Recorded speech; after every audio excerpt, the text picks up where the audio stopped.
Well, good evening, Star Wars fans. We got another exciting episode of Holotheatre. It's Wednesday night, so it is Holotheatre night. Joining me tonight as my co-host is the man, the myth, the current resident of Oklahoma, Mr. Chris Kelly himself. And we are currently joined by the CBT lead now, the leader of the CBT, Mr. Jared Konsker. Jared, the Chris Kelly proclaimed better player. So how are you guys doing tonight? Good. You good over there, Jared? I think we lost Jared's audio. He's not responding, but yeah. So we got a nice little. I'm back. So yeah, the grin of many people. Jared's mic is live.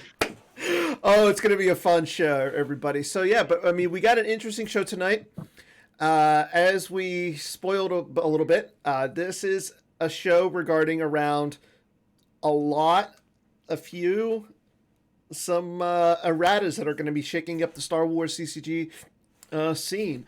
So that's why Jared is on, as well as Chris. Chris is the design advocate. Again, Jared is the CBT leader. I don't think we have a position title for like CBT leader, playtest leader, marketing leader. I think we need like something less than an advocate, but more formal than just leader. What do you think, Chris? Come up with something. I don't come up with anything. So, we just lost Jared. Okay. But as we said, we're going to talk about some errata. So do we want to just jump right in? Do we want to wait for Jared? What are you feeling there, Chris? Hi,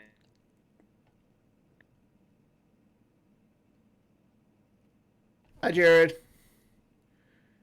Yeah, all right. Okay. Okay, so we're going to just jump right into some of the errata. So let's start with a preface. Like, okay, why errata cards now? Like, is this because we messed them up before. I just think it was time to change some things. I know there's people that disagree on this stream right now about how much and when to change them.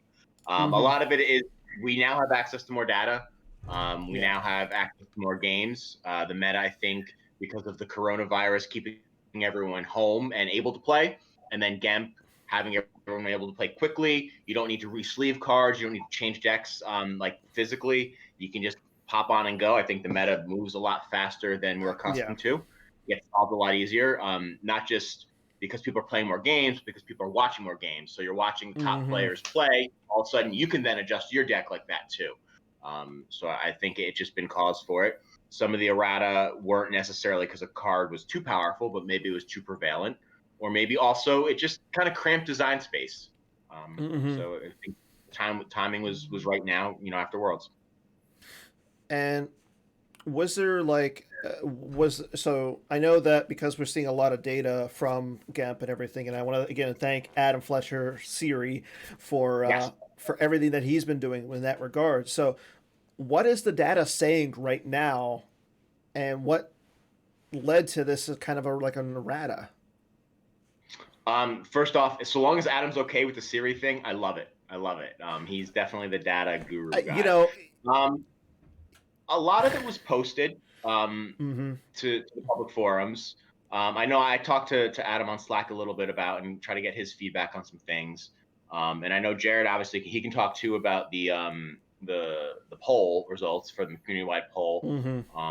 That actually say we're doing a pretty good job from where we are. So most of that data, if not all of it, there might be some that was internal, is public. Okay, and with the regards to the internal data, is it something that you could talk about? Are you willing to talk about if it comes up in the discussion? Would you be willing to talk about it, or is it just like, my hands are tied, this is beyond me? No, I would definitely talk about it. To be honest, the reason I said it that way is because I don't remember which forum I read them in. It all kind of blends together for me. So it might have been the general discussion forum. It might have been an advocate forum. It might have been a D&D forum. So I'm not trying to hide the ball. I literally don't remember where I got what from.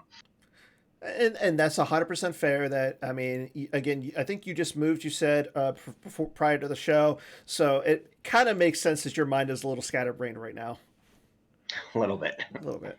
So, Like I said, I'm sure Jared definitely will weigh in on the public poll, because I know mhm. in D&D we talked about that a lot. It kind of changed our perceptions too on how we attack things. Yeah, I don't know. Sorry, guys. Yeah, I don't know what you want me to add, Chris. Leave the call, man. Fair enough. I really didn't prepare for this. I told you that.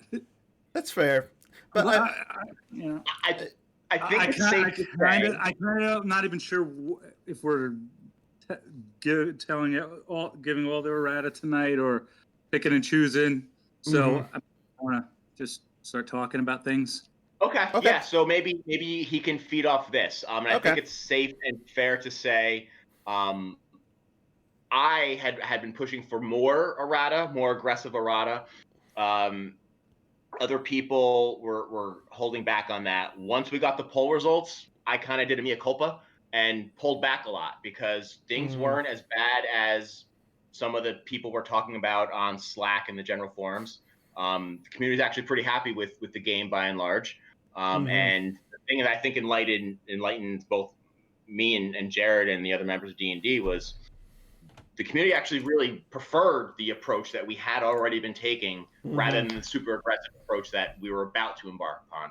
So I think that poll caused at least me to scale it back considerably.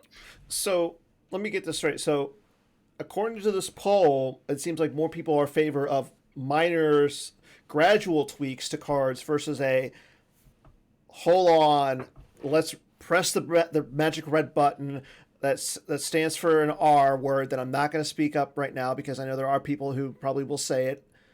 But, and I don't know, like, I'm willing to toy with the idea of, hey, let's see what you guys work on. Let's give you guys a chance versus let's just full on blow everything up at this point. I mean, I don't want to lose certain cards. First and foremost, if there is a reset, it will be called the revert. No doubt about it in my mind. We're in the GEMP area. It's getting called the revert. That's fair. But yeah, I think it was pretty clear. That's not what's on the majority of people's top priority list. Okay, that's fair. And the last reset, it was the same thing. I was always against it. And if you remember, there was a huge poll that was sent out, and it was at least half of the people were in favor of a reset or something major like that. And, it was the same type of thing. And I was like, all right, well, if that's what the people want, we listen, try. So did less than half the people say they wanted a reset, or was it about the first one? This current one. Very, it was a real small amount. And if I recall, you could choose multiple. Yeah. For that poll. So so it was less than the amount of people who wanted absolutely no change at all. Okay. That I know. Okay, that's fair. So at this point, why don't we just dive right into the cards that are being errated? So Chris, you're gonna pick I'm gonna let you say what the card is. We have a nice little fancy graphic. We'll show what the card is, what the proposed. We'll have Chris read off the game text and everything, and we'll discuss it, and we'll go from there. I'll be honest. If you're gonna make me do it, I'm gonna do it alphabetical. So if Jared or you want to pick the card, no, you go first. You're Oklahoma. Come on, Oklahoma man. All right. So then the first one would go dark side. It'd be Allegiant General Pride. Okay. This was actually Jared's original design. I don't know if he wants to talk about it. We just took off the Hux thing, right? And we got captured attrition bonus. Yeah, that's pretty much it. It was kind of at the time, map was really good, and obviously, that was a cool way to kind of exclude him in map, but still be a first order guy. So based on the movie, I'm not going to spoil anything, but they don't get along. No. And Hux and him, so. And I mean, oh, yeah. I think in first order decks, it just clashes too much. You can't play him in a deck with, Justin's effect. Bad at the first order. Yeah, bow. And you know what? I like this. I mean, it kind of makes sense. I mean, it made sense from a thematical standpoint that you lose Hux and everything, but from a gameplay standpoint, it's kind of rough in that standpoint. So I think this is fair. I also like the capping of the attrition because attrition can get out of hand. I mean, in a deck where it's like an Agents of the Black Sun, where it's not capped but has an insanely hard, well, I wouldn't say it's insanely hard to flip, but most of the time you're going to be on the zero side. Mm-hmm. So, and I think this is a card that, while it's not, again, it hasn't been breaking the game or changing the game in a lot of ways, I like that design are taking a look at small stuff like this and moving forward. Yeah, a lot of the comments and playtesting for the upcoming set were that it was hard to build a deck. So I think you hit the nail on the head, Dan. It was thematic. I love that text because Pride literally kills Hux. But it just became too hard to build the deck. And then we're in a position where, sorry about the spoiler, we're in a position where we have to decide, do we make a substitute for Hux? Well, then all of a sudden it's play Pride or Hux or the substitute for Hux. So as thematic as it was, it just, once we took that off, decks became easier to build. And that makes sense. Maybe if there was more demand to build sequel trilogy decks, but the polls, apparently people like some new Disney show. I don't know. I want to see decks from that. Well, I mean, that makes sense. The poll isn't binding for for everything. No. Okay, so which one do you got next, Chris?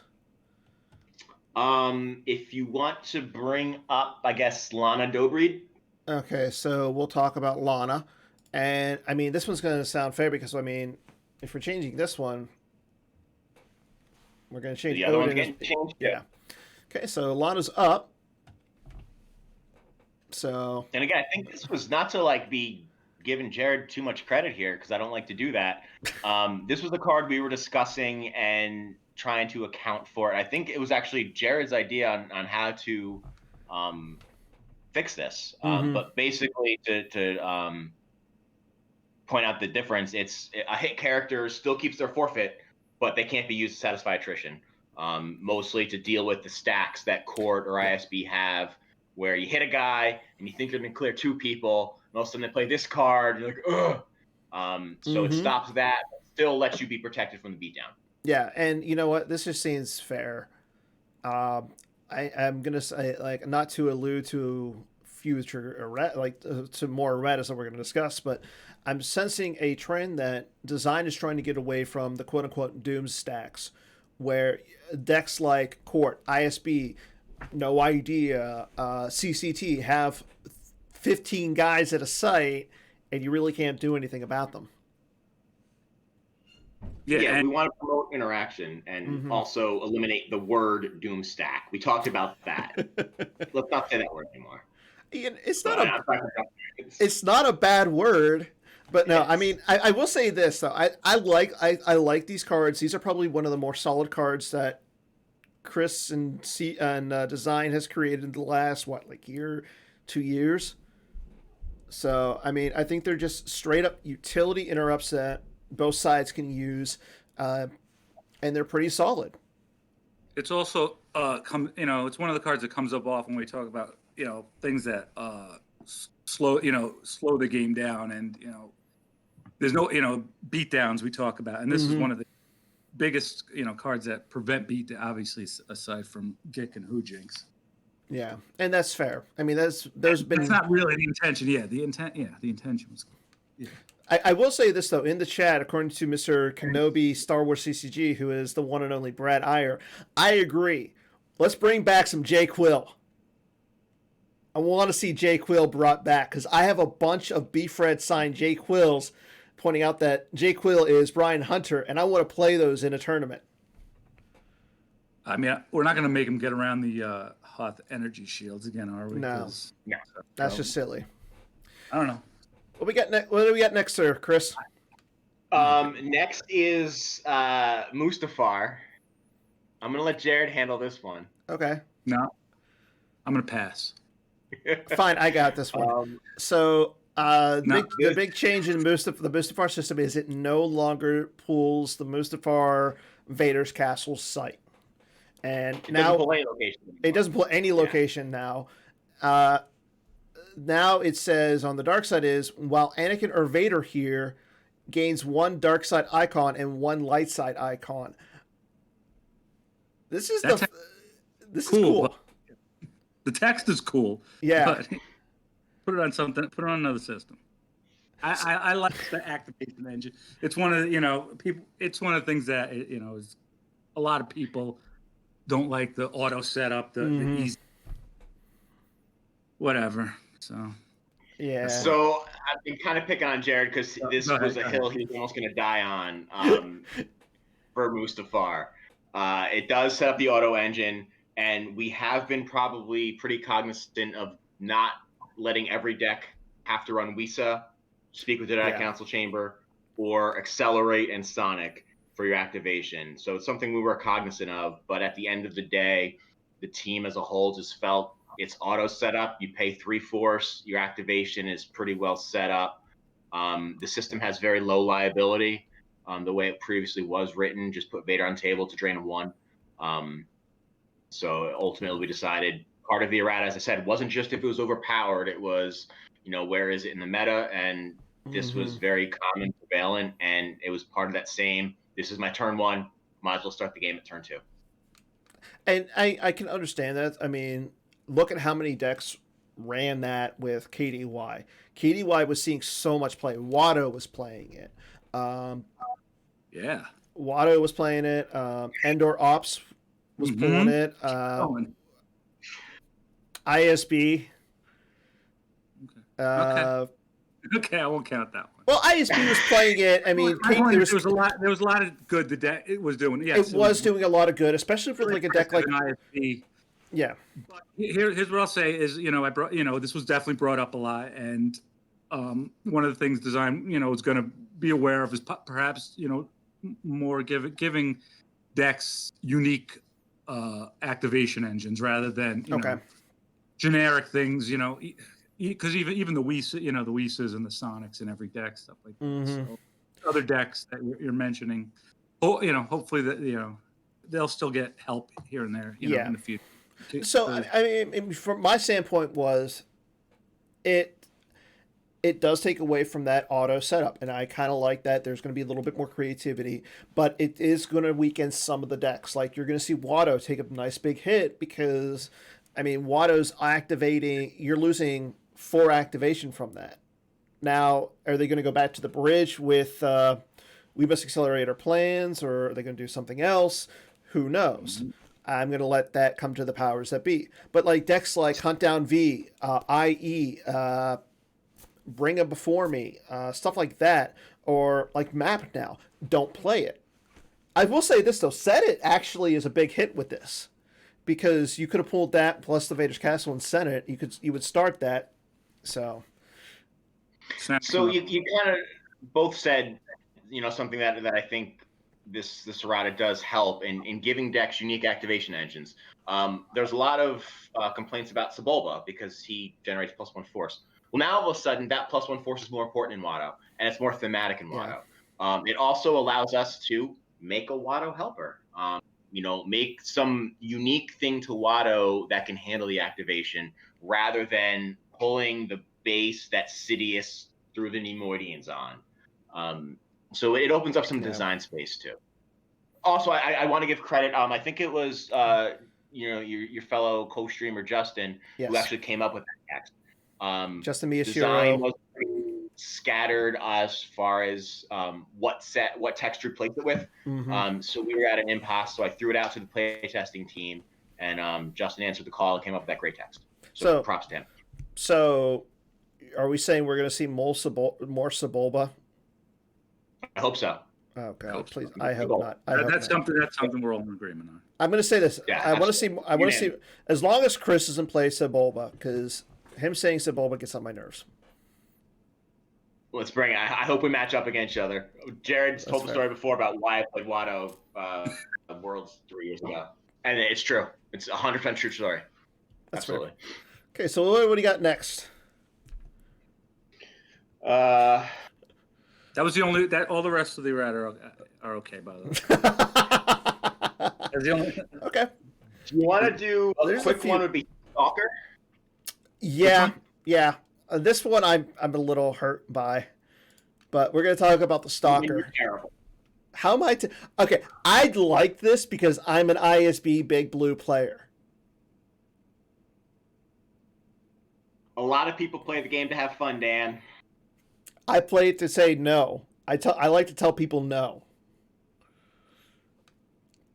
So you want to go ahead, break my heart here a little bit, Chris. So read the text. The only change here is it can only stalk you once per game.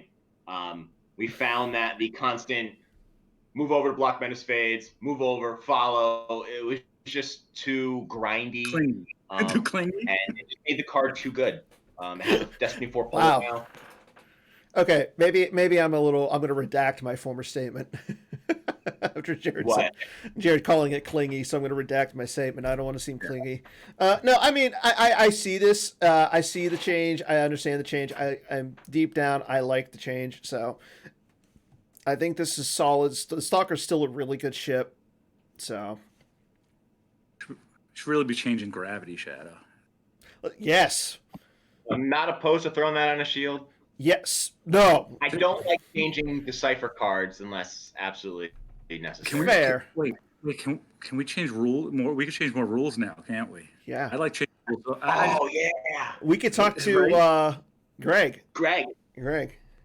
But yeah, I will say this: like Tim would always shoot down fun things. I don't always shoot. Well, that's because Tim's a Bravens fan, or he's an Orioles fan. What do you expect? Like Toby from The Office. I don't watch The Office. He's not here to defend himself, and I give him shit literally all day long. So I'm not going to say anything about it. Tim's a good guy, but he giving him crap is fun. So let's move on. You know what? Let's go to a light side card. The light side. There's a few. We talked about this earlier with Lana, Odin, Nestler, and First Aid is also going to see the same kind of a change. So again, I like these. I like this change. It makes the game a little bit more. You're gonna like interactive and everything, and that's how Star Wars is kind of supposed to be, interaction. Yeah. But yeah, I like that change. But you know what? Let's do a change that Mr. No Idea himself might not like. Connor Britton, aka Stubbly, the guy who basically built No Idea the way it is.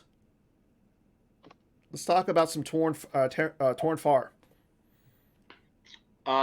Stubbly and I are tight now, and Jared can weigh in on this too because he wanted to obviously scale down the errata. No Idea actually had for the longest time in playtesting an errata because it's guilty of the auto setup.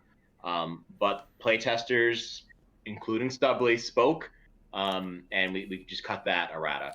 But one thing we did find impressive was Tornfar setting up the loop with evac. It was your answer for space, and then you're done. You're good with space. No Idea. Yeah. Just forfeit 7 guy, put him right back on evac loop. You're good.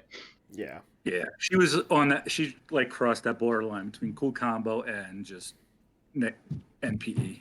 Yeah, and I know watching some of the games that Connor was doing, or even some of the other players who were playing No Idea, you could see this coming. Like, oh, here comes Tornfar, here comes that loop again, and yeah, it was just annoying. Yeah, I mean, unless you're on the side of the person who's doing it, it's annoying for everybody. So I like this change. I think it's still solid. She still retrieves. You just don't send it to the evac control, and that's perfectly fine. Also, I don't really like characters that have like high destiny. So Destiny 4, we had to scale her back. Yeah, agreed. I think my against Shaw, was it Worlds? Yeah, game 9 cards he pulled off between the two Axe and Warren. Yeah, and that was just And that's that was it. abusive. Like, if you're battling 9 times, things should be leaving the table. Yeah, yeah. Like, you can't survive 9 battles. Well, here's my. Isn't the goal of No Idea to lose your guys so they can be sacrificed and put out of play later on? Yeah. So you're not doing what the deck's supposed to do. So that's just me. Okay, we just lost Jared again for a second, but Oh, you didn't. I'm here. let's talk about the KTOD card. What? One of the newer cards. Which that just- one? The Destiny or the Ability 7 little Muppet. Oh, Yoda. You treat him with respect. He's a Jedi Master. Yeah, he is. So this probably is a good time to lead into some of the other Lights Out Errata too. Yeah. Basically, I love Yoda. I think he's a cool, fair card. In one particular deck, he probably was too auto set up. Yeah. I don't mind him being somewhat prevalent because he is freaking Yoda. But in Hitgo, it was way too easy to set up Gift of the Mentor, drop him one of your Lukes, and you have that site unless they have one of that stupid evac cards. So his change is that he only relocates to an episode 1 battleground. Yeah. I mean, I will say this though. We also got to change the fact that in the Scomp link and the card database, he's a rebel, so he's supposed to be a Jedi Master, but according to the database, he's a rebel. Thank you, Bill. But yeah, no, I like this change. It's a solid change. I got annoyed playing against Hitco, and they pull Yoda. They send him over to the Ewok village. Him and Luke just sit there all game, do nothing. Yeah, no, it was too auto setup for that particular deck. Yeah, I still like him going to the JCC and then figuring out his game plan and going over to Kashyyyk to help his Wookiees friends. Or I still like that idea, but in Hitco is a little too good. Which leads us to. Well, do we want to say that, or do we want to say everybody's favorite Destiny 5 card for Lightside? It's your show, Dan.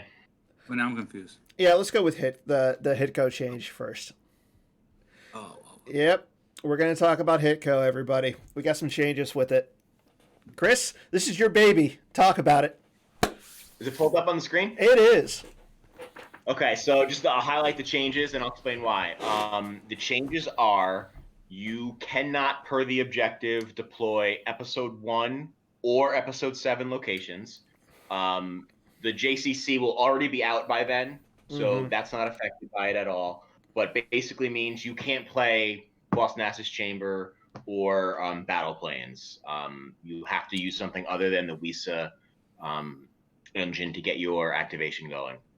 It also excludes all Episode 1 and 7 characters except for Obi-Wan and Yoda. The change there being the biggest one, in my opinion, is no Rey. No EPP Rey, no V4 Rey, which is a huge hit to the deck. Yeah. And then also no Padme, because Anakin, he killed all the Padawans, he killed all the Jedi, and he killed Padme. Well, not only is it that, you can't play Rey, you can't play General Leia, you can't play Solo, no Chewie with Bowcaster. So it's losing a lot of the characters that it relied on. The slight thing it is gaining is you can play General Kenobi. So because Obi-Wan and Yoda both did survive Anakin's slaughter, those two you can still play. So I mean, Obi-Wan postponed. Yeah. You know, that's a great point. I think this is fair.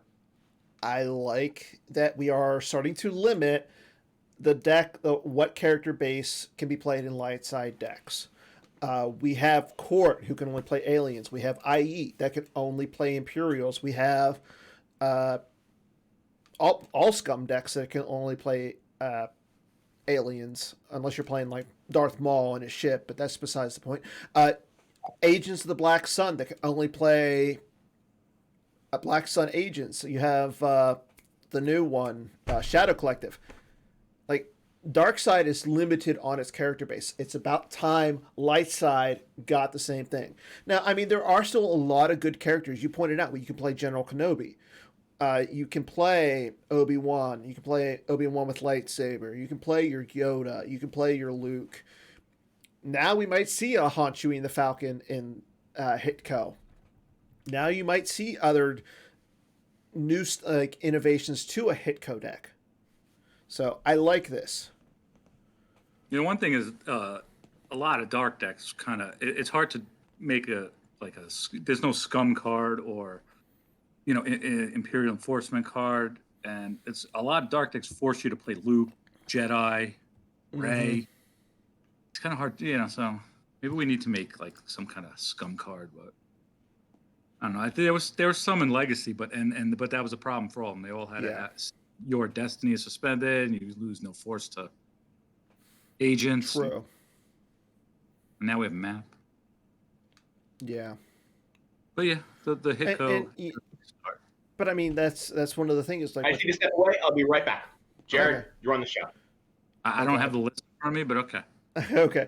But I mean, speaking from that, I mean, I was thinking about that. Well, you can't play Episode 7. You can't play BB-8. But you're still playing Hitco, and you can still do stuff to map to keep them on the zero side.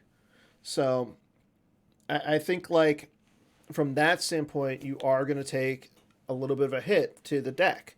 So, I mean, but it seems fair. It seems like it's a very thematic deck. So, I have no problem with this change to the deck. Now, let's talk about the other light side deck that has been under the magnifying glass a little bit. With hold on, that's not it for Hitco, right? That's all I had. Isn't there a card? Well, we'll talk about those in a few. That kind of makes the change. Well. So we'll go with yeah. But let's talk about the other light side objective, which is Legend. Legend's seeing a lot of changes. This is the second time it's getting errated, but this one's pretty big. So the first thing is, so you play Legend as normal, where you deploy the Acto system, and you can play any Episode 7 Battleground. Luke only deploys to Acto. But the big thing is, you may not deploy a Jedi while a Jedi is on the table. So you can still play your Jedi, but if Luke is still on the table, you can't deploy any other Jedi. Right. How do you why did you guys decide on that? Yeah, you're gonna Chris on that one, especially. I mean, there's some really good Legend players. Mm-hmm. Who jump, obviously Justin's probably, the best there is. He discussed a lot how this deck works. Yeah. Chris and I both, I've never had success with the deck and whatnot, but the Jedi thing it seems cool. It's kind of cool text, it's just, and there's other cards. Well, yeah, there's Okay, so I mean, so there's a change to the 7 side as well, but talking about the 0 side, with that Jedi text, I kind of like the idea of not having only one Jedi, especially okay, you can have Luke. I like the idea of having Luke at the battleground versus, and then you could have because we're supposed to be we've already had it spoiled. Rey, all the Jedi is a Jedi, so you're saying that you can't deploy Rey while Luke is out. That kind of seems counterintuitive to me, but at the same time, so you got to flip. Yeah, you got to flip first. So I mean, and the one thing is being that Legend can flip when you want it to flip. I think that's kind of fair in that standpoint. But again, limiting yourself to Rey or Rey with lightsaber before you flip can be kind of wonky, for lack of a better word. Yeah, it's the build. Yeah, you definitely have to change your builds and whatnot. And I do agree that with Goglin in the chat, he said it is thematic that there's only one Jedi before Luke dies in Episode 8. I know spoilers, but But while we're talking about it, let's talk about the 7 side really quick. Let me bring it up. Oh, I have it actually. So it's the same image, but still, Legends getting a change on the 7 side. On wheeling Luke Skywalker, so again, you flip, the opponent can't fly. Once you flip, your opponent can't fire any weapons. You limit their immunity. You can still, so yeah, you still do the swap between the cards and everything. But the big change now is when you have 2 unique resistance characters, you don't get a +1 to the drain. You now ping once per turn. What was the big change there? Again, these guys talked about it. I know it went back and forth. There was a few different things. Mm-hmm. So it still requires It still requires the same 2 people, and it's a ping of 1, right? Yes. Yeah. So it's you can't get multiple bonuses. Mm-hmm.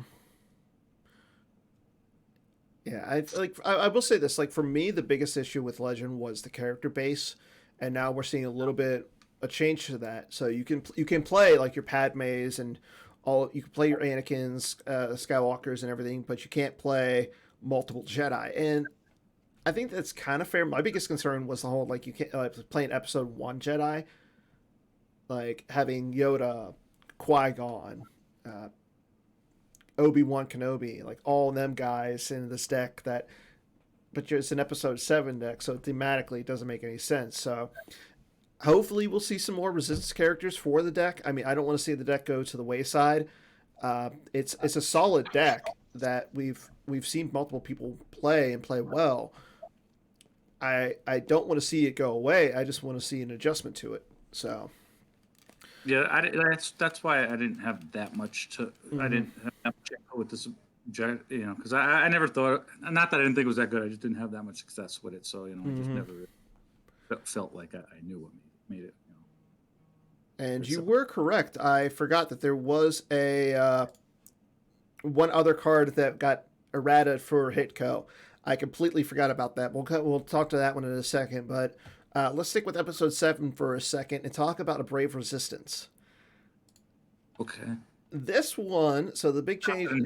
We stopped it in Legend, right? That's basically... So, with Legend, you can still play it with Legend, but you have to have Jakku on the table for to deploy it.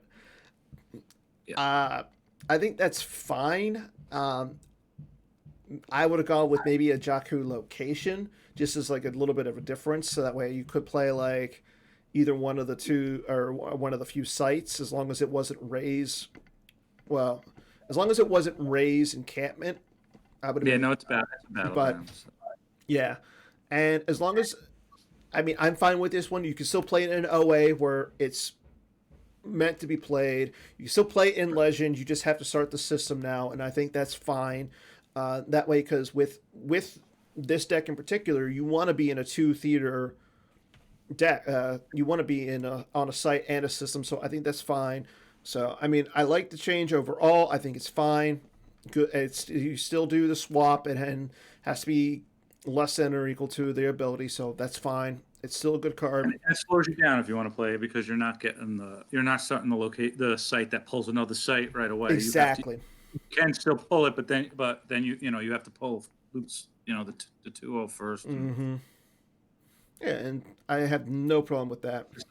It's just another slowdown measure. Yeah. Or you can play Brave Resistance and keep the speed.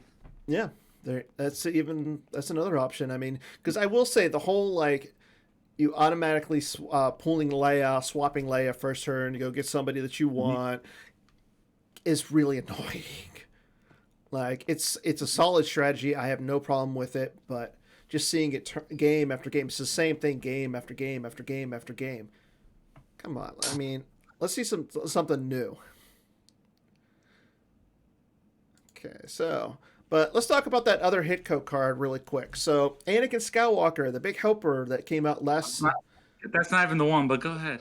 Yeah, we'll talk about this. Yeah, I know which one you're talking about, but Anakin Skywalker, that nice little helper that was pulling, was doing so much. It was moving the prophecy. It was you could cancel stuff. Yeah, I like this. So the new it's still you can still move the prophecy. Actually, no, you can't move prophecy with this one. So this one is completely different essentially. So the used part is it's still a user lost interrupt. This Destiny 4 used unless Twilight is upon me is on table. You can pull a Cloud City or Endor Leia or a Dagobah Luke. Lost during a battle at a site involving Endor Leia or Dagobah or Death Star 2 Luke. Choose add 1 Destiny to attrition or cancel the game text of ability less than 4. I like that. I like that it's giving some love to Cloud City and the Endor Leia, but more importantly, Dagobah Luke. Yeah, that card got a complete change, right? Yeah. So we did it. We have the text, so it can't get pulled by. Well, I guess it can't work if if the other Twilight is on table. Mm-hmm. Correct. Yeah, you can't pull it with Twilight, so I like that. But yeah, I like that we're giving some love to Dagobah Luke. Like, hopefully we get a good version of Dagobah Luke. I mean, don't get me wrong, he's he's ability 5, power 5 that pulls you a lightsaber, so he's still solid. He needs new text. But yeah, he needs something cool. So I will say this though, in regards to that, and people are wondering, well, if that card got changed, what else for Hiko got changed? Well, we got some cards that actually got blanked. Well, actually, before we go into those, one last card, probably the most played card in Star Wars, which is Rescue in the Clouds, is also seeing a change. You no longer are going to play it, look at the top 3 cards, take one, put them back, and shuffle. You no longer get that. I love that mechanic. It sucks that we're losing that, but this seems fair. A Destiny 5 card that goes in every single light side deck is absurd.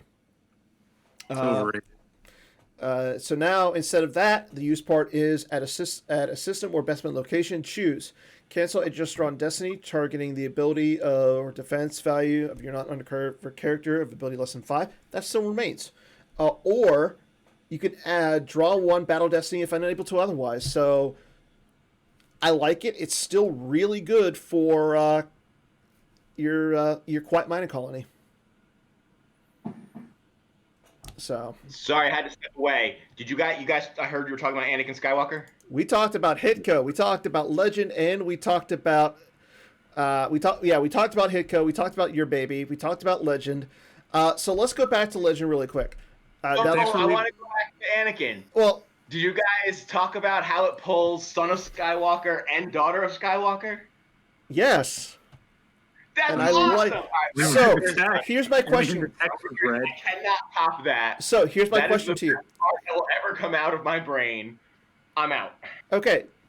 So whoa. We have a Rex. Chris has just announced his resignation from as the design advocate. We will soon be taking. So one thing that I was discussing with Jared was, will we see a new Son of Skywalker? Because I'm going to say this: it would be pretty pointless to put that text on a interrupt and have it not ever work. Well, that's true. Don't get me wrong. Like, Son of Skywalker is still a decent. Well, okay, he deploys only to Cloud City or Dagobah. Don't be nice. Son of Skywalker is not a decent card right now. Well, right now, yes. But I'm saying, like, I forgot about that part of the game text. I will say this, though. The fact that you can pull a lightsaber with him is still really good. There's an effect that pulls Luke's lightsaber as well. Yeah, but no, Son of Skywalker. But who plays that crap card? But I know it's been eroded into oblivion, but the fact that Anakin Skywalker pulls Son of Skywalker and Daughter of Skywalker, that's all I want in my life. That's all I want in my life. Okay, that's fair. So I got to Sorry. ask though, Sorry to Chris. interrupt. So I had to with, step away. My we apologies. talked I we know I talked stepped on your toes. about we talked about Legend, it being that when you have the two characters, when you drain, you do the ping, and you're only limited to one Jedi on the table. Now, when you guys were talking about eradicating that, did you think about doing like you can have one Jedi at a battleground and Luke at Octo? And this is I think a huge credit to the D&D team and the system. And we brought up examples of how I wanted some stuff, didn't get it. Jared wanted some stuff, didn't get it. And just as a team, we compromised, and ultimately I think the product's pretty good. I was very against this change. I thought it was stupid. I thought the change should have been no episode 1 characters. Yeah, I agree. That's the obvious choice, right? And then it was explained to me, both thematically and gameplay wise, how gameplay wise, if you want Mace Windu to be your star of the deck, cool. That's actually really cool to be like, this is my Jedi, and this is the one I'm going to use, and I can have a deck with Mace, and they'll get the other bonus of the Jedi, and that's pretty cool to me, gameplay wise. But thematically, it's the Last Jedi, so you build your deck around whoever you want the Last Jedi to be, because when Luke dies, someone's going to be the Last Jedi, and that thematically is great. Okay. Go ahead. Okay. I also think it gives us room to develop the deck. We can make more resistance characters. We can make the deck a little bit better, where we're not pigeonholed into be like, well, we have to find a way for a deck to get around Episode 1 Yoda, General Kenobi with strike planning, or with rebel leadership, and so Qui-Gon, the meditating Qui-Gon. All of those characters are hard to get off the table. So here's my next question, though. We have, as has already been spoiled by Chris Menzel, thank you, Chris, again. We have a Rey that's a Jedi in set 14. How is that going to interact with this? You can't put her out if Luke's on the table. But if Luke is like mind battling someone and then explodes, you can have Rey go there and lift some rocks. Okay, that's fair. We did talked about that. We talked about Anakin Skywalker. We talked about Brave Resistance. Brave Resistance. I have no problem with it. I like it. It still works with OA. I'm a fan of OA. So, but there's an example of me screwing up as a human being. I had put the text in playtesting. I cut and pasted from the last version I saw, and then I just changed what changed.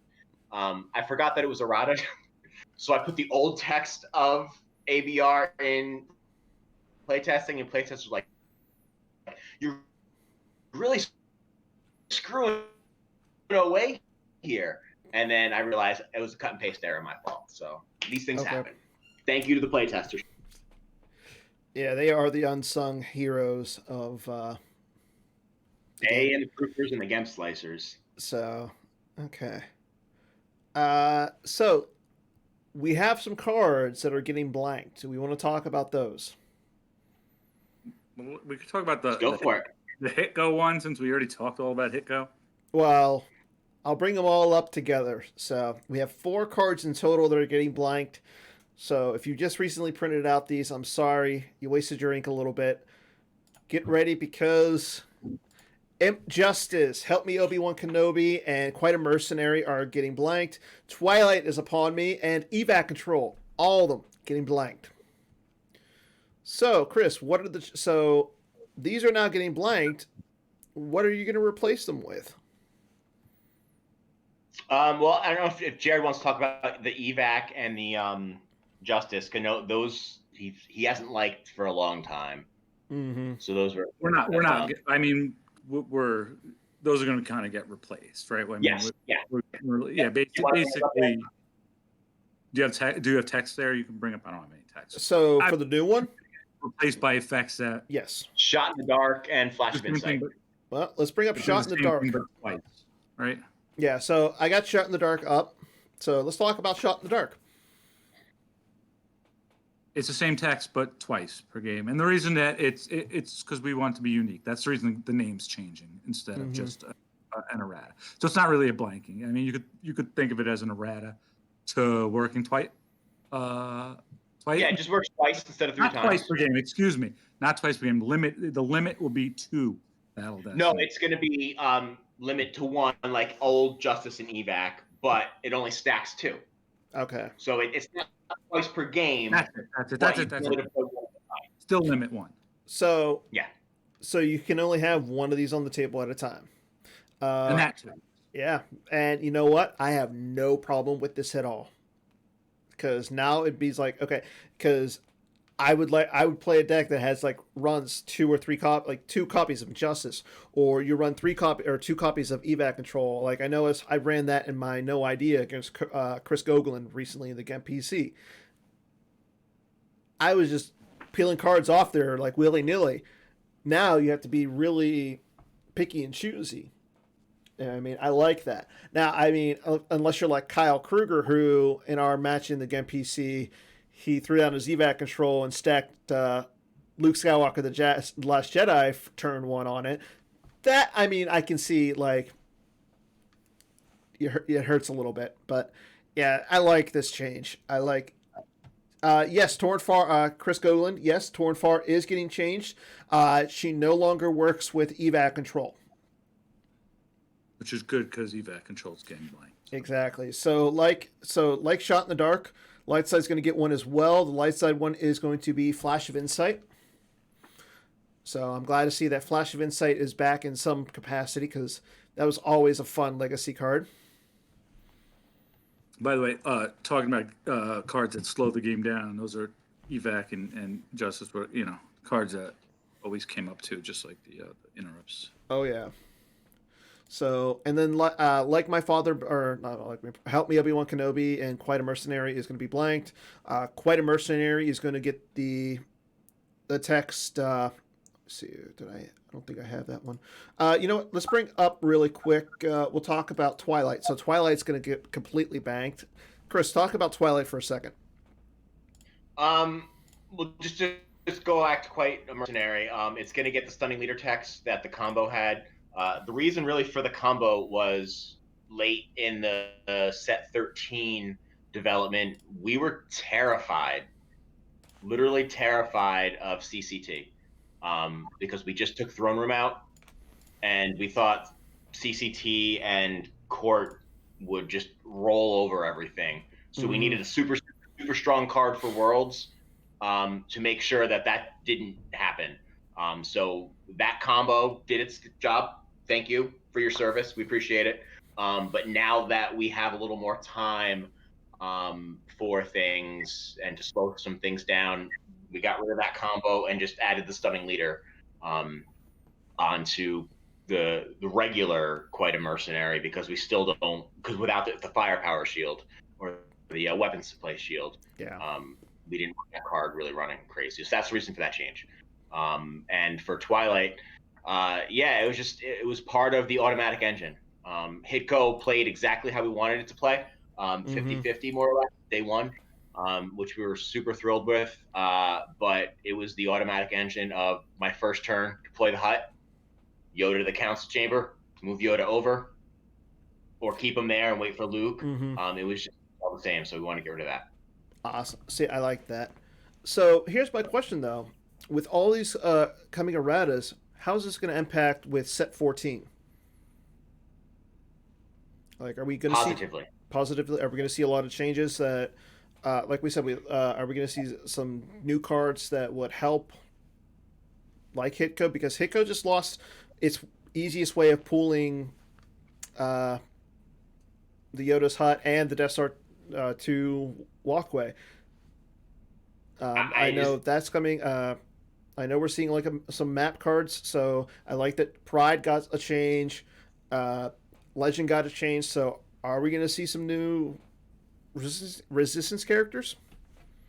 Yeah, so the set 14 was in place before most of the errata, so we kind of knew what we were doing, and we worked hand in hand with them. Twilight's blanked, but that's not Hitco's only hope. Nice. That was cute what I just did. When you guys watch the end of the show, you'll really appreciate that. Yeah. I will say this, though. Apparently, Chris Gogolin on his Monday show will be spoiling some of the set 14 cards. Tune in on that. So yeah, and then so Chris, you wanted to talk really quickly about the pods and stuff for set 14. Yeah, did we go through all the errata? And again, I Yeah, apologize to everyone who had to step away. yeah. It looks. I All the think we errata. went through everything. Awesome. So we're changing things up. We want to be a little more responsive to the ever-growing GEMP meta. We want to make sure we're able to, release cards a little more frequently. And that actually goes back to an idea Jared had 4 sets ago. So we want to make sure we're more responsive. So what we're going to do is make D&D a little more inclusive, basically spread the workload. It's going to involve allowing members of the community to basically apply to be on a pod to design cards. So let's say, for example, Dan, you're really, really into Rescue the Princess. You get a group together with other Rescue the Princess fans, design some stuff. When that's good and ready, goes through the design process, gets vetted, proofed, gemped, playtested, released. Okay. The beauty of it is that while you're doing that, another group can do Hoth Walkers.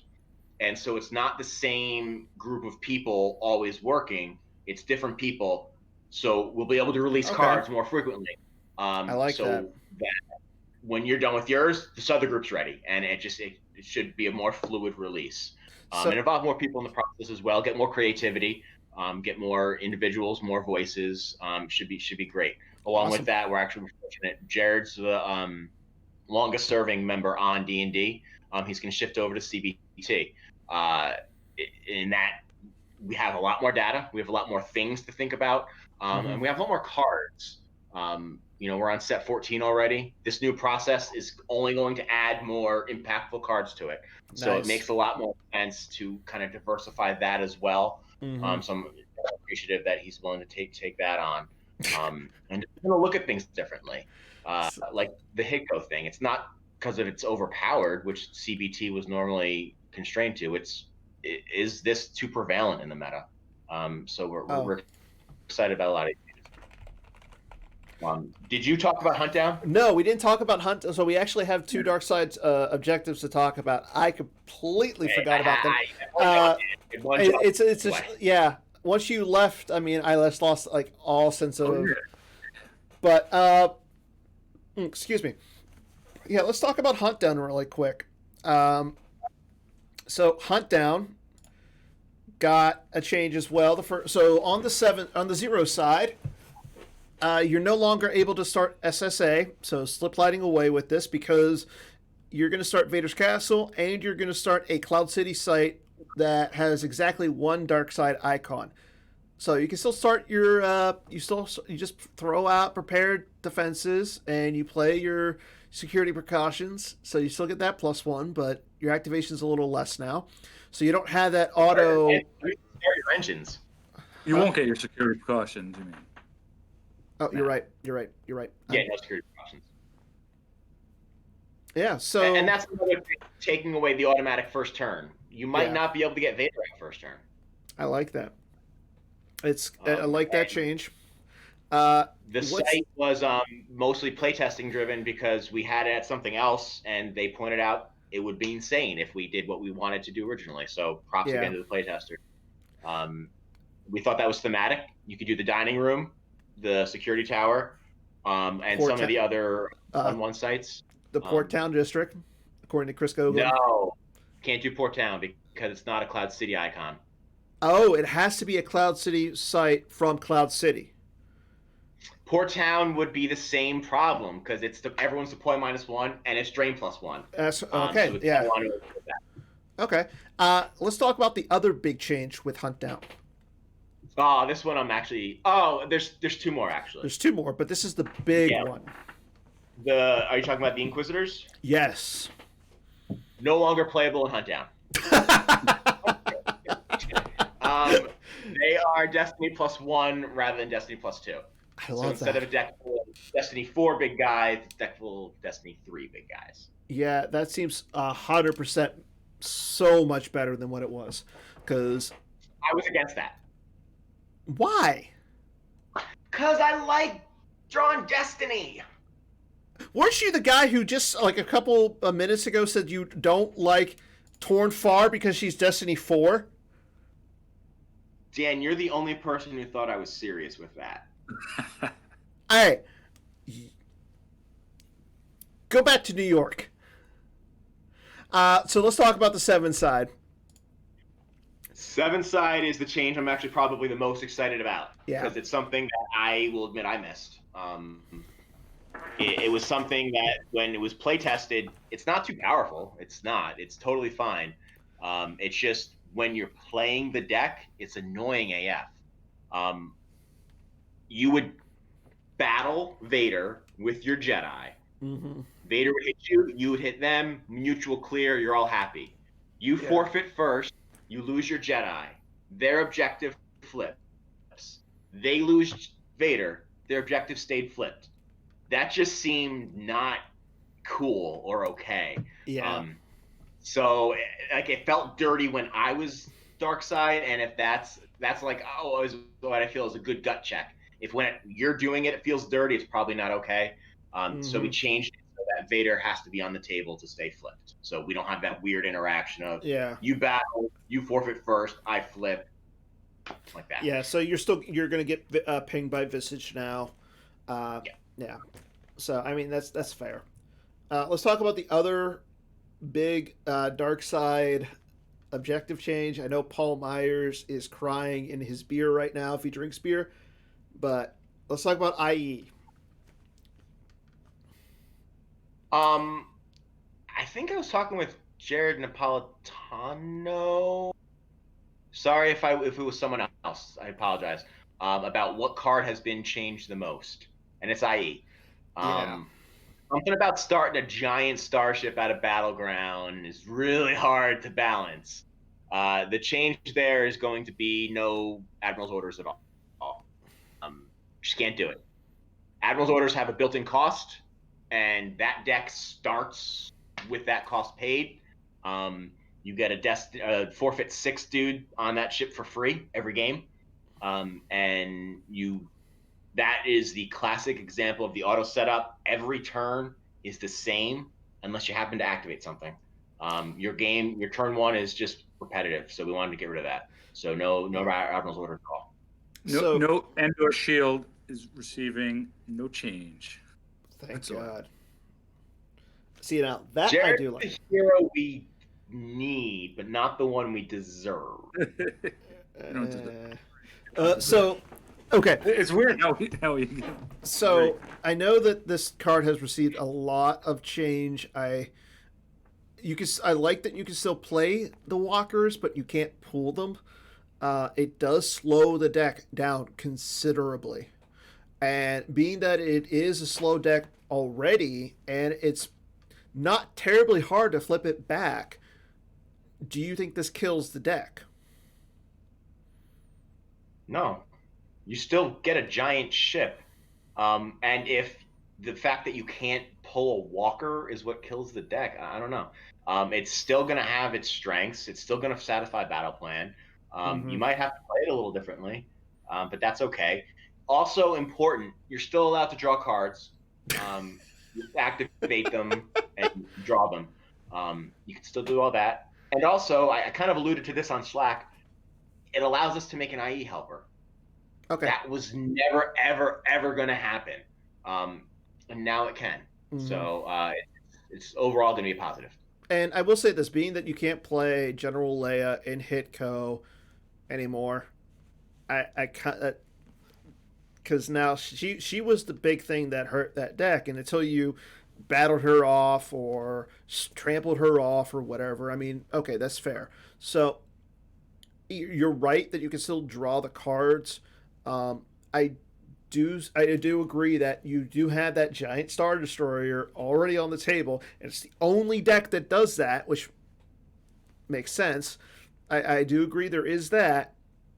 I do think that, I mean, okay, what was the first Admiral's Order that was on there that you can play? Was it weird? Forward batteries for the troopers. Okay, yeah, and that one made sense. I agree. Yeah, it's neither here or near. Now, I mean, will we see it go back to the trooper iteration? Will we? I mean, there's that. I mean, will we see it go back to? I mean, I don't know. I'm interested to see where it goes. And I know if there's one person, well, actually, I'm going to say this. If there's two people that can probably bring the deck up and play it well again, it's either Tom Kelly or Paul Myers. So. Emo. So. Yeah, that's true. I always forget about Emil. Why do I always forget about him? Because you never play him, because he's usually at the top tables. Actually, never mind. The last time he was at Worlds, I was doing commentary. So, shame on you, Chris Kelly. Shame on you. So, okay. While we're here, let's do a quick update on some of the things that are going on in the PC. Let's start with the OCS. Speaking of Paul Myers, he's currently at the 1 seed of the OCS. Drew Lichtenstein, after making up for his embarrassing loss to Yodad, I'm joking, is currently at number 2. So I'm glad to see those guys are doing well. But we'll say this, though. Watch out for Mr. Justin Desai. He has 1 game left. If he wins, he'll overtake Paul as the number 1 seed. Let's see. But looking at some of the players who are on the stream right now, I noticed JJD doesn't have any games in. And Chris, have you played any games? I have. You're up here. You're 3-0. I am. That's pretty good. So what have you been playing? Sorry, Dan. I don't remember. Why don't you remember? I got a lot going on. Well, that makes It's not my deck to spoil. It's not my deck to spoil. Okay. But, okay, speaking of the GEM PC, right now we're waiting on Joe Olsen and Brandon Beatty to play. Joker King advanced over Stubbly recently. Lawrence beat Winston P. I know that Adam took game 1 against Wayne.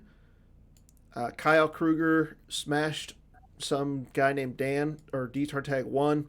Paul Myers and Matt Lutz will be playing tomorrow.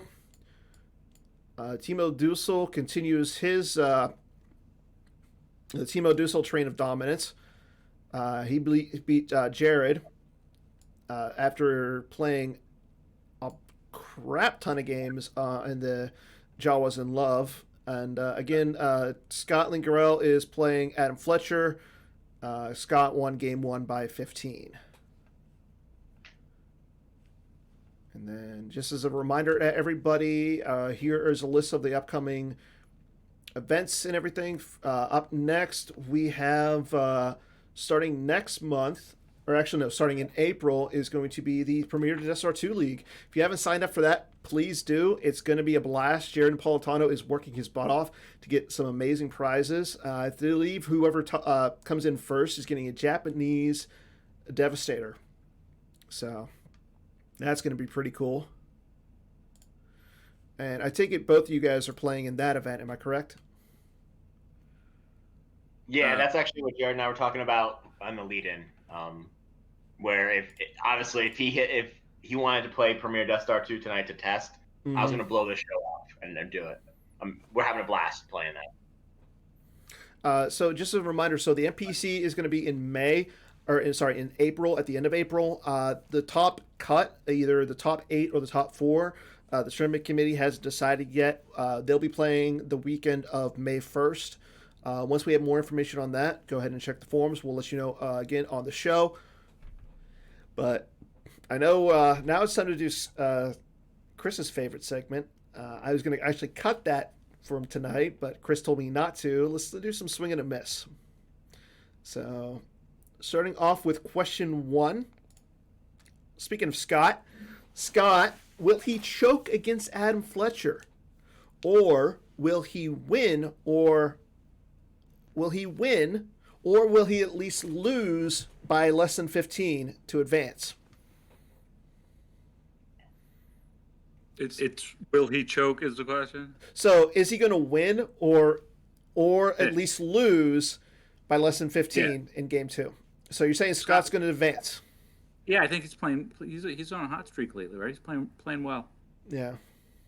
Chris? Yeah, I'm never gonna bet against Scott Lindgren. I don't like these questions because I feel like I have to hurt someone's feelings. I don't think you're hurting anybody's feelings. I don't mind. Great, but I would never bet against Scott. So I think Scott's gonna I think he's the best number 8 seed out there. I think he's gonna win as well. I believe in Scott. Okay. So we got 3 people. We got three votes for Scott. No, I'm not voting. I'm saying I would not bet against Scott. 3 votes for Scott. 3 votes for Scott. Count it. Moving on. Paul Myers will play IE against Matt Lutz. I don't feel it would be fair for me to say because I just joined Marco Polo. So, Okay. I'm gonna say you guys. I'm gonna say yes because I'm gonna see him wanting to play it because I think he's gonna want to play it before he gets errated. I'll say no and take the field. Okay. So we have 1 for yes, 1 for no, and 1 abstaining out of professional courtesy. Moving on. Brandon Beatty's going to upset Joe Olson. Joe Olson's still the only number 1 seed in the tournament. So first on that. So we had all 3 other number 1 seeds get knocked out in the second round. How about that? But Brandon will upset Joe. No, I don't like these. No, I don't care. Joe's going to advance. I don't think he's going to win it all, though. I'm going to say, yeah, Brandon's going to beat Joe. In a battle of the Pacific Northwest, I think Brandon's going to take it. I got faith on Brandon. Okay. One last question. And this is from Mr. Scotland Grow himself. Defensive shields are outdated. It's time to start banning cards. You go first. I will say some defensive shields are outdated. They should be updated with additional text against cards we want to ban. I don't see us banning cards. So I'm gonna miss. So I'm gonna say a miss. As a Magic player, I'm tired of printing overpowered cards and seeing them banned after I go out and spend $60 on a single copy and then have them worth like $20 afterwards. I'm sick and tired of it. So I do not want to see Star Wars CCG start banning cards. Okay. So that's all we got for Swing and a Miss. Glad to have you guys play. Well, at least one of you play. So just as a reminder to everybody, this month's deck building challenge is still live. It's not that one. I don't know why it didn't update. But it is still our Highlander. So just win a game and to see who has the most amount of force left in a deck that only has 1 of each copy. So play IE. Play... no idea. Win a game. Post it. That's all. And you got to post your deck. So as long as it's in any league. So get PC. If you played it in something in Jawas in Love, great. If you played something in the OCS, if you played in any of the open leagues, post it. We've already had 1 winner this year so far. So let's get another one.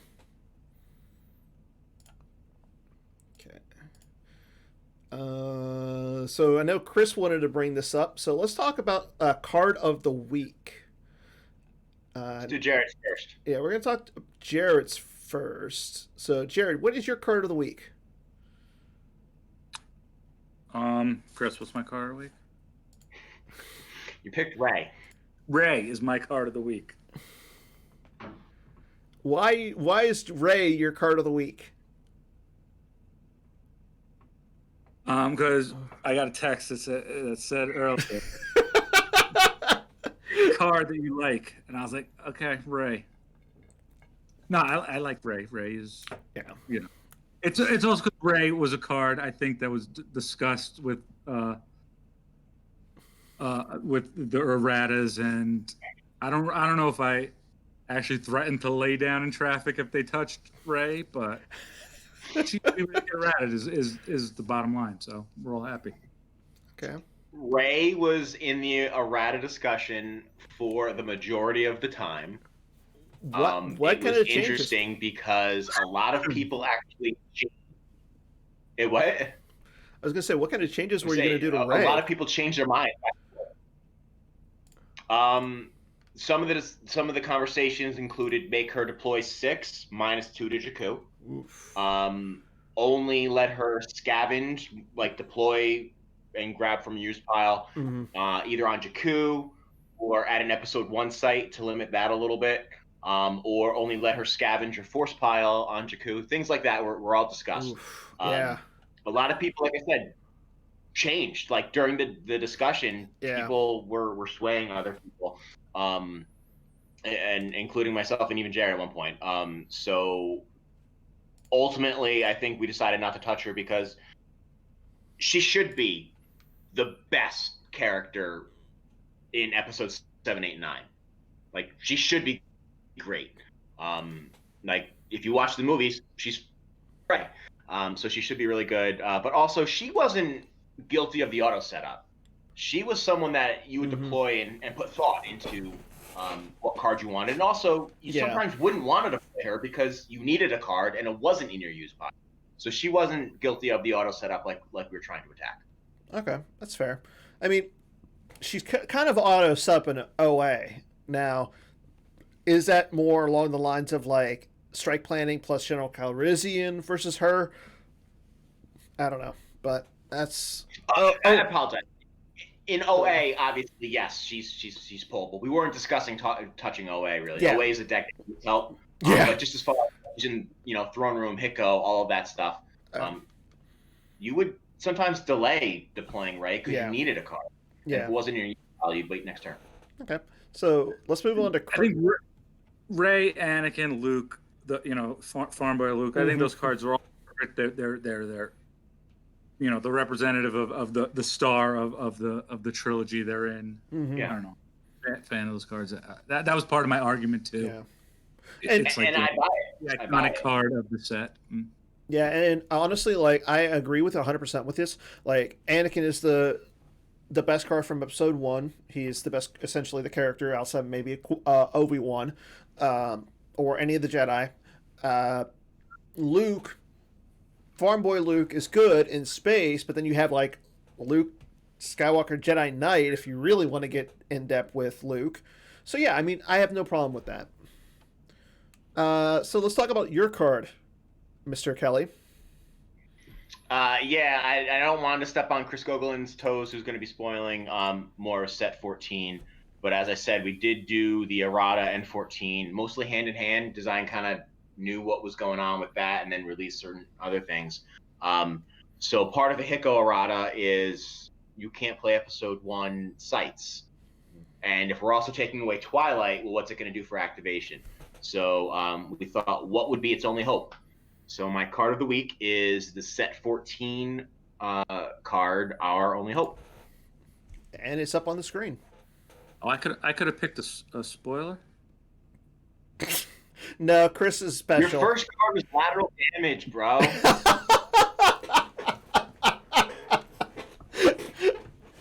So talk to us about this card, Chris.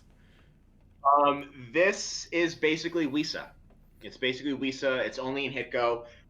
Design-wise, we struggled a lot with putting this text on this card or Anakin Skywalker. Ultimately, with Twilight is upon me, pulling Anakin Skywalker was kind of problematic. And also, we really love the theme of pulling both of Anakin's kids with that interrupt. And so it's Hiko themed. The conversation on the card takes place right outside Yoda's hut, so it made a lot of sense from that perspective. And it's like I said, it replaces Wisa. It makes it more thematic, so that you're not playing Hiko with episode 1 lines. And it's something we're going to try to do, like make the activation engine unique to that deck to kind of diversify things. So it's not the same repetitive Now, cards. I will say this. Unlike Wisa, I mean, yeah, you're pulling 2 locations with this, but at the same time, you don't get the -1. You don't put any undercover spies out. It is only Destiny 4, so yeah, Wisa's good. And I like this because it doesn't do a lot. I mean, yeah, you can still move the Prophecy of the Force, which is good, but it's a site puller. It's simple. I would rather see. I like simple cards. Keep it simple, D&D. It reminds me of Sonic a lot. The Destiny 4 puller. It does something else too. It pulls bounty. It's simple. It'll be in the decks and it'll make it unique. It's thematic. It's got a cool picture on it. Yeah. So we did have a question in the chat that none of us picked up. Are the errata in set 14 out? Are they going to come out at the same time, or are they going to be different release dates? Is the errata going to come first and then set 14? What is going on with this? Like, when can we expect these cards? We're definitely in an age, especially during this pandemic, where we know the game is being played on GEMP. So a lot of release dates and everything are really dependent on when they're coded in GEMP. The goal is make sure everything gets released at the same point in time. Hope is to get all the spoilers, all the teasers we did today posted in their as official final text as possible, hopefully by Friday. And then Chris is going to be spoiling 14. Chris Goglin on his show will be spoiling 14, I believe, on Monday. And then we'll get that text posted, as soon as that's proofed and ready and we're happy with it, soon thereafter. And then when everything's a go for GEMP, put them out. We obviously don't want to release some of the errata without some 14. It wouldn't make sense to link Twilight but not have Only Hope. And some other interactions, such as the Pride one, will make more sense when you see some of the 14 cards. And that makes sense.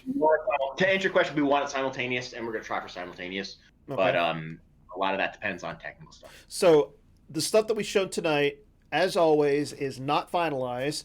It is up for some changes. There might be some changes in the next day or two. As you said, you're trying to get everything out by Friday with the official game text and everything, so that way Keith can get us an official, hey, here's everything from the errata, get ready.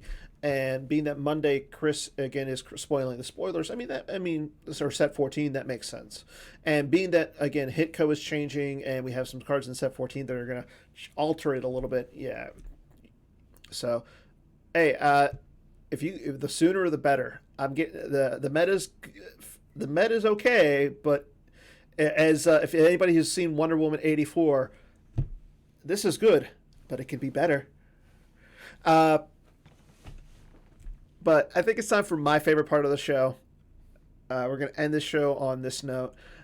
It's time for the lore challenge. This I'm actually going to do for both of you. I know Chris is my co-host, but you're more of a guest star as well, because you don't. So, okay. I will say that, and I'll preface this: if either of you get it, both of you get the prize. Oh, pressure's on. Yeah. Your lore challenge is: Luke knew that while the dark side was quicker and more seductive, eventually evil would turn it on itself. I believe I know this because I think I used the card recently. Okay. Now, I will say this. You each only get one guess. We each get one? You only get one. So you can discuss it, but you have to agree on the card. Say it again, and then I think I know it. Okay. Luke knew that while the dark side was quicker and more seductive, eventually evil would turn on itself. I think it's insight.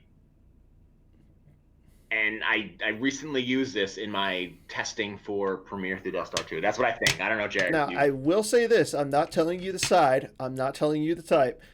because you both get to use you both are a hive mind in this situation.